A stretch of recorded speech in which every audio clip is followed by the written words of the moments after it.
Hi, everybody. This is Mishra-Newbery. I am the Interim Executive Director for Women's March Global, and today I have the distinct pleasure to have Jasmin Kaur, who is an amazing storyteller in her own right, to start off the month-long storytelling event called Our Story. I want to intro a little bit what Our Story is and why we are doing it. As you know, we just finished our anniversary weekend for the Women's Wave, and our focus area for the Women's Wave was ending violence against women. We have seen in the past year the numbers of the statistics that women face worldwide are staggering. Last year alone, 369 trans people were killed, over 2,000 missing in Indigenous women, 60 deaths in Australia. I mean, the list goes on and on and on. So for the next 5 months, Women's March Global is running actions to help really promote the conversations behind end gender-based violence and end violence against women. And this month, our action is called Our Story. We are inviting you to share your stories of violence, and it's not an easy ask. And so throughout this month, we're really honored to partner with Jasmin to help us, kind of take us through the process of why storytelling is so important. And so with that being said, Jasmin, if you could introduce yourself, that would be great. Sure. So my name is Jasmin Kaur. I also go by Jasmin Kaur. I'm a spoken word artist. I perform poems that are meant to be shared out loud. I am an illustrator, and I'm also a grade 4 teacher in the public school system. So I've been doing spoken word since 2011, and I just recently became a teacher. Fantastic. Thank you.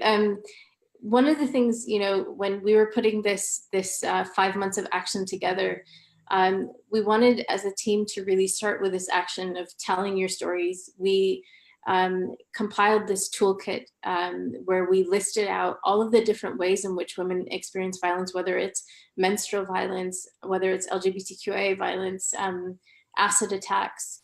And we filled it with statistics from around the world of, just different stats from the UK or India, whatever the case may be. And one of the things that, I thought about as we were putting this together is all of these stats are, very impactful, but where are the stories? And could we create like this almost database of women's voices? And so, I mean, the work that you do on Instagram, you feature a lot in your Insta stories, these open questions, and you invite people to really tell their stories. And it's surprising to me when I'm reading the stories that you get, how personal they are. Can you talk about, some of the process of why this aspect of storytelling is so powerful, and what is almost released when we tell stories that are buried really deep inside us? Yeah, I think like just going back to the statistic thing, like we know that the statistics for violence against women are so high, but sometimes it doesn't hit home that like the numbers are real people. Like I was having this conversation with my sister the other day who's in grade 9, she's 14 years old. And we're talking about how it's a really high rate of like girls who have been sexually assaulted. And she was like, wait, does that mean that girls that go to my school are part of that number? Like that can't be the case. And then we were like, yeah, like it just because like we see these numbers as these distant things, that doesn't mean that people are not holding things within themselves that they don't yet feel like they can share. So we don't want to assume anything about someone else's experience just because they've never shared something with us. So when I ask these questions on my story, I'm always like heartbroken, like shocked every single time that like these are the experiences that people all around me have gone through. And especially when it's someone who I know who shares for the first time on social media, it's that moment of like, wow, like we've been like having like parallel experiences this whole time, and we never knew because there just wasn't like a platform or like a moment for us to like exchange that information or to share or to talk about it. So I think that like storytelling and being able to like put a voice to our own like experiences, it's not like a luxury to me. I think that it's something critical just to keep us human, to keep us like in tune with ourselves. And I know that for myself, like I spend a lot of time storytelling, but I don't always process why it is that it's so important to me. And I realize like that it comes from the fact that it makes me feel like what I've been through deserves to be heard. Sometimes I feel like we get so caught up in the things that we're supposed to be doing, or like busy with like work or like all of our commitments, that we feel like what is actually happening inside of ourselves can get pushed to the back burner, to get pushed aside. But when we have that opportunity to actually share our stories, that's when we're, you know, in a position to say, okay, like what I've been through matters. Like it deserves to be seen. It deserves to be heard. It deserves to be processed and felt and recognized as like a big thing that happened to me, instead of just this thing that I have to push away and like forget because there's so much else going on in my life. I think it's a really great point to bring up, this, that our stories deserve to be heard. You know, we live in an environment right now where just last year in Ireland, the prosecutor held up a young girl's underwear who had been raped, you know, to say that this was a sign of consent, you know. And so we live in this age right now where when women do tell their stories, they are not believed because patriarchy is so strong in reminding us of how a woman should act or how we should behave or how we should present ourselves. And we're still, you know, surprisingly in 2019, countering against all of those narratives.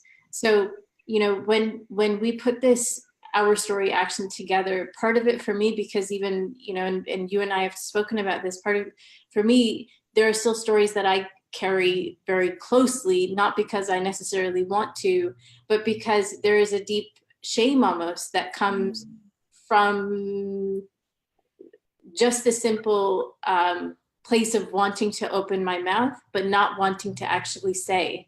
So I would love if you could speak a little bit about this. I mean, this is a very difficult thing that we're asking people to do, but how do we take that first step if we're still stuck in kind of even in the place that I'm existing in? Yeah, no, absolutely. And I'm in the exact same boat. I think even in thinking about the topics that we're going to discuss going forward, there was like this bit of like, can I tell my story? Because this is like, it's a heavy thing that weighs, I think, on a lot of like women's hearts and people that have survived, like, you know, things that we've survived. It's like, we know all the reasons why we are made to believe by this world that our stories don't matter. So it makes it so much harder to come forward and talk about them. And that, I think, was something I've been thinking about leading up to this.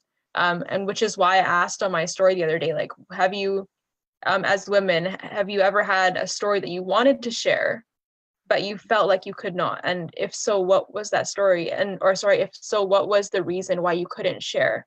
And the most common answer that people provided was that they were afraid of either being judged by the person that they shared with, or that they were afraid that their story would be seen as a lie, that someone would accuse them of lying in favor of the abuser, or that they would be seen as like shameful or like somehow bad after their story was shared. So I think, to me, like the root of like the problem why women or like marginalized people aren't always able to share is because we live in a society that favors the voices of abusers and oppressors and dismisses the stories of survivors.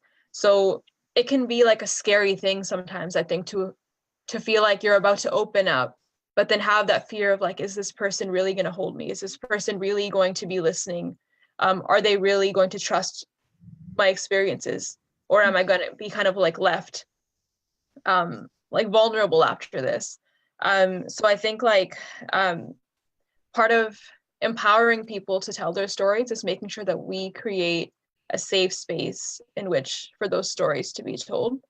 And I think that creating a safe space, part of that means holding space for that person in which you are not judging them. You are not trying to frame their story through your own beliefs or your own opinions, that you are listening actively. So you're not kind of inserting yourself into that narrative without hearing exactly what they are saying, that you're not making it about yourself, which I think sometimes people kind of have like a an instinct to do when they're when they're having these kinds of conversations. And also making sure that you are asking the person who is sharing how they would like you to help.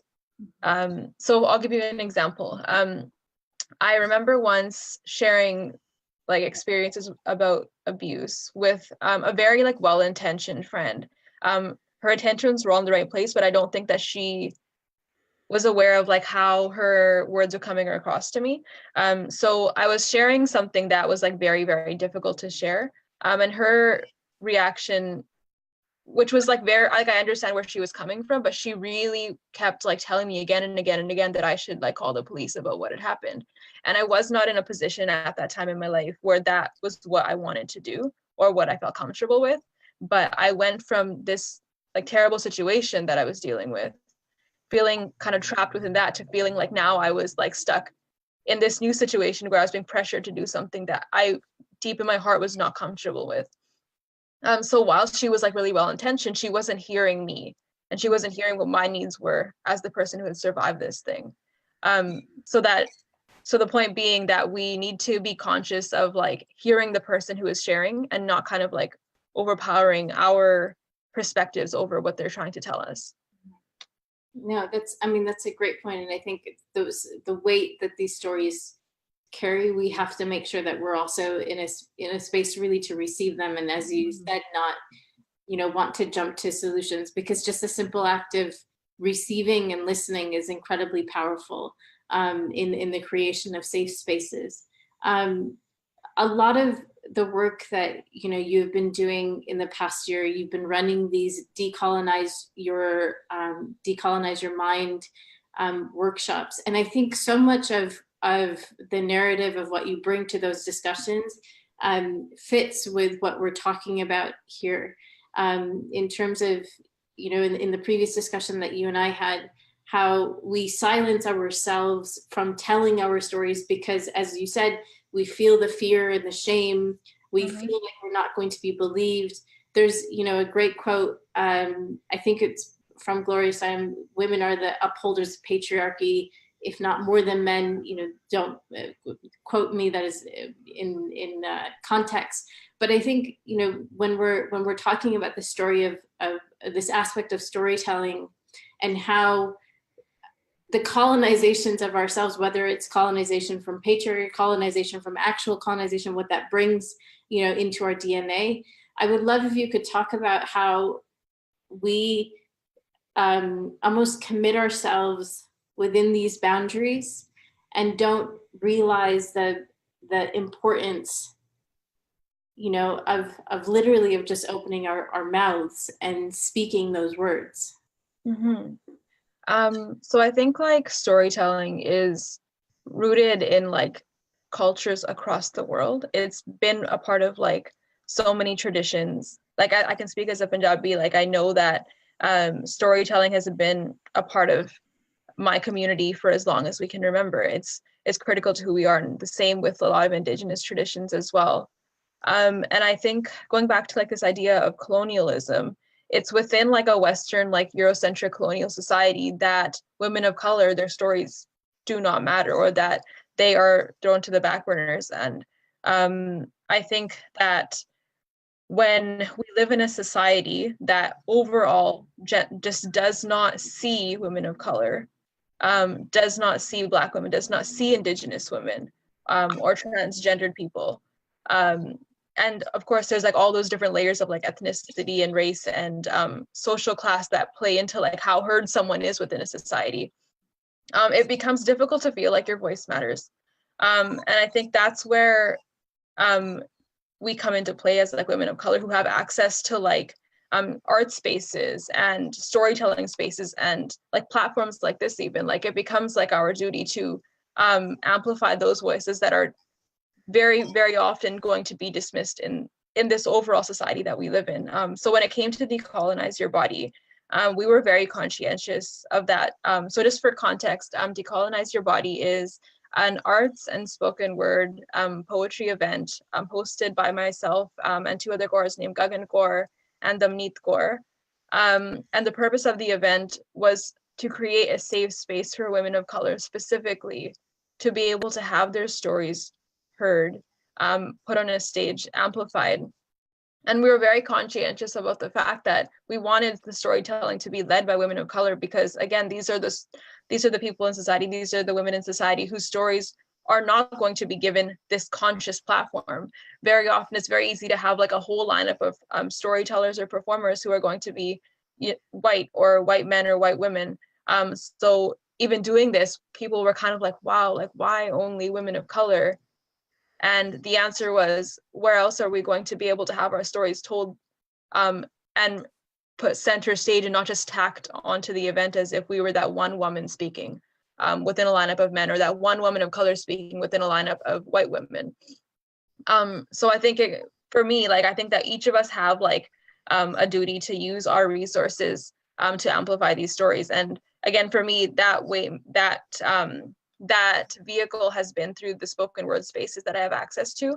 And I think that we should all be reflecting on how we can use our privilege, how we can use the spaces that we have access to, whether it's your classroom, whether it's an organization that you work with at your university. How can you use your spaces to amplify those voices that are not being heard? What do you hope that people will get out of this month of action when we're asking people to literally share their stories of the different forms of violence that women have experienced? And you know, the statistic that comes back to my head every single day almost is 1 in 3 women in her lifetime will experience violence. That's not a, you know, we can reach out and literally touch another person that has experienced violence. And so I think from a global perspective, you know, the thing that I keep in the back of my mind is, you know, the experience of a woman in Jamaica is very similar to the experience of a woman in Australia in terms of the violence that they experience. And so this aspect of sharing our stories, what would you hope that people would be able to get out of this month of action? I think the most important thing would be to know that you are definitely not alone. As painful as it is to know that we are not alone in our experiences, it's also empowering to know that you are standing beside people who have been through the same, not the same trauma, but trauma that connects to yours in a way that, I'm going to reiterate that. I think that it's important to know that you are standing next to women who are going to hold your hand because they recognize themselves in you and you can recognize yourselves in them. Because we've been through many of the same things. Although I think that it's important to recognize that like there are layers of identity also change those experiences as well and make them unique. So it's not that we have all been through the exact experiences, but there's an overlap that matters, I think, that is very important to recognize. So knowing that you're not alone, I think, is really, really important. And it goes like, even going back to like my Instagram stories, thinking about the fact that there are girls who have contacted me saying, wow, like that sounds like something I've been through. Like I thought I was the only one who was going through this with my family or, you know, with my partner or whatever it was. And just knowing that like feeling seen through hearing other people's stories empowered them. That is really, really important to me. And I hope that that's what people gain, just the fact that you are seen, your story matters, your voice matters. And when you feel empowered to share your story, that it will be held and it will be heard, and it will be honored by other survivors and people that are allies. I think that's a really good place to end. And I want to thank you for this first of 4 webinars. Every single Wednesday, we will be here on our Facebook page at the very same time with Jasmin, and we're going to be talking about different forms of violence in the next 3 webinars. And so I hope that you will continue to join us. I hope that you will continue to share your stories with us. You can follow the link that's in the Facebook chat so that you can submit your stories, whether it's on Medium or on Facebook, however you want to submit them to us. Please follow that link. And Jasmin, thank you so much for your time. Thank you.